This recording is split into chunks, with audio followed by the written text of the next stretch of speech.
What's up, y'all? Once again, this is Macaulay Sexton of Sexton Sobriety, and I want to take a moment to ask that you like and subscribe. That will give me the incentive to continue doing this, so I appreciate you guys a lot. Today, I'm going to talk about methadone, okay? My personal experience with methadone for chronic pain. I got to start off by saying, I'm not judging anyone that takes methadone or Suboxone, okay? You have my support, but I really want to share my experience. So basically, after years of opiate addiction, I got to the point to where I was having trouble getting opiates. Doctors were very aware of my doctor shopping. They knew what the deal was, basically. And so I started looking into alternatives. I was going to pain management clinics and they were not offering the medications that I wanted. And I was, drug seeking. I'll be completely real. I did have legitimate chronic pain, but I wanted opiates because I liked the euphoria. So there's this weird thing to where it's like a mixture of, yes, you want relief from the chronic pain, but the opiates are actually creating more chronic pain. And so it's really tricky, and it's not a good experience. So basically, after months of research, I ended up finding that they prescribed methadone for chronic pain patients.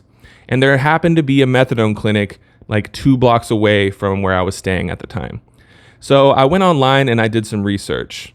Most of it was done on the clinic's website. So it was very biased. Basically, it said things like it would help to actually heal your bones. And it said a lot of misinformation and propaganda, quite frankly, about methadone, which was predatory. It was used to basically incentivize people to take methadone. So I went ahead and went for it. I went in, they did a drug test on me. They asked me some questions and I was quickly prescribed methadone. The thing that didn't make sense is that it took them a while to actually say anything about the benzodiazepines that I was prescribed. So I was taking Klonopin at the time. So after they already had prescribed me the methadone, they brought up the Klonopin and said, hey, this is not a good combo, but as long as we talk to your prescribing doctor, it's going to be okay. So basically, I connected my methadone clinic to my prescribing doctor for the Klonopin, and there was no issue. I could continue taking the methadone and the Klonopin. For those that are unfamiliar, methadone and Klonopin should never be prescribed together, in my personal opinion, and in the opinion of a lot of doctors with integrity. So basically, this is a dangerous combination because it can cause respiratory failure and a host of other issues. So I was taking this combination every single day for a long time. During this time, I would also buy other benzos, and sometimes I would take other opiates on top of the methadone.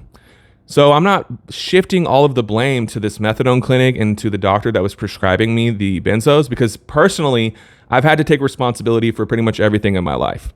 That's a huge part of my recovery and how I've been able to maintain sobriety for over 7 years. But it's still relevant to talk about and say that you have to understand that for a lot of these practices, they just view you as a dollar sign, okay? And so you're a customer and they want return customers. And I'm not saying this to discourage medication or doctors or clinical treatment. No, I'm all for all of that stuff. But you have to understand that you have a responsibility to go into this with good intentions. And unfortunately, a lot of people in active addiction are not in a place to where they have good intentions and their impulse control is not really there. And so this creates a lot of issues. So basically, this was a recipe for disaster. I had a reliable source, I had a dealer that I could go to every single day and that would always have the opiates that I needed. And so, this was my daily practice. I would wake up at 5 a.m. and I would walk to the methadone clinic, and then I would take my Klonopin on top of that. And then I would consume cannabis and whatever else I had that day. And so this became my lifestyle. I wasn't really doing anything. During this time, I was also diagnosed with agoraphobia and I was having panic attacks.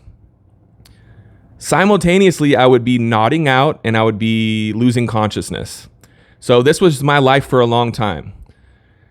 Something funny, though, is that I was persistently making pies from scratch. I was baking pies during this time, which is so random, but it was like the one thing that I did.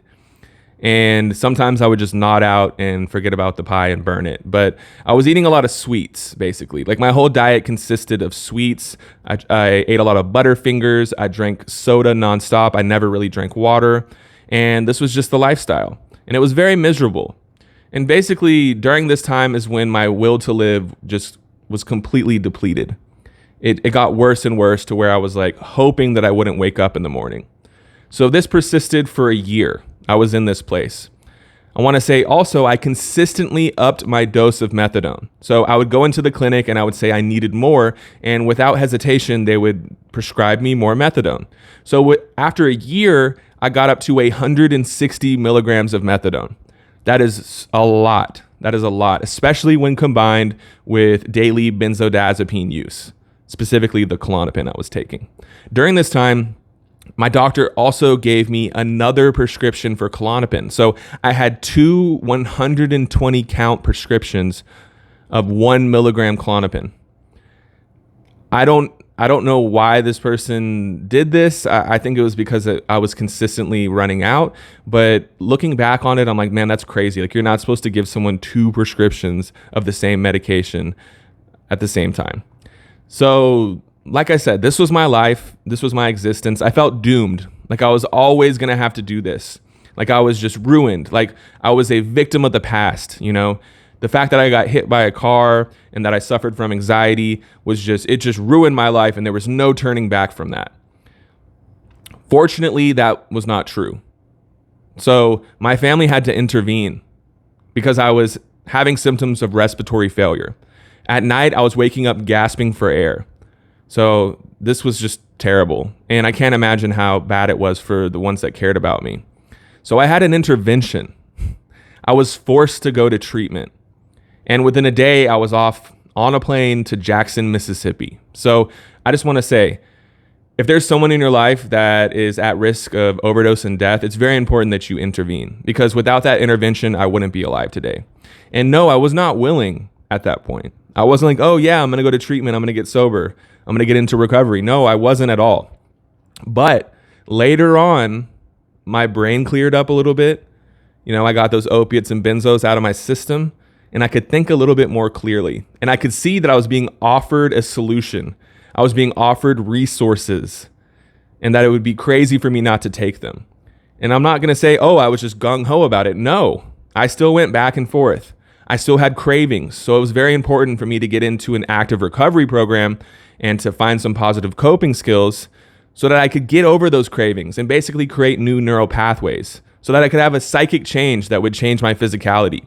All of that is possible for anyone. So I just want to say, anyone out there that's struggling, reach out to me. I'm not a clinical person, but I can share my lived experience if it's applicable, okay?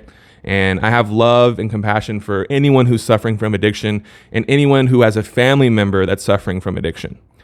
So in closing, I just want to say that even if someone seems completely far gone, like I was, it's possible for them to recover. Please be easy on yourselves. Much love. Peace out. Once again, please like and subscribe. At 1,000 subscribers, I'm going to start my podcast. Much love, y'all.